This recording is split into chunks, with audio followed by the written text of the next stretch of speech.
আপনাদেরকে অনুগ্রহ করে দাঁড়িয়ে শপথ পাঠ করার জন্য অনুরোধ করছি।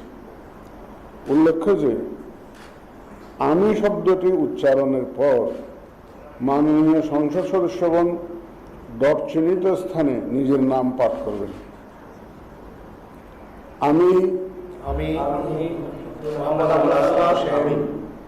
সংসদ সদস্য নির্বাচিত হইয়া সশ্রদ্ধ চিত্তে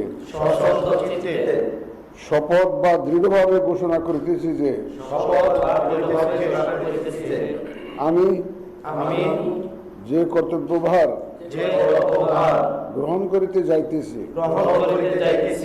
তাহা আইন অনুযায়ী ও বিশ্বস্ততার সহিত পালন করিব। আমি বাংলাদেশের প্রতি অকৃত্রিম বিশ্বাস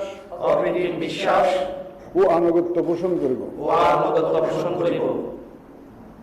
এবং সংসদ সদস্যরূপে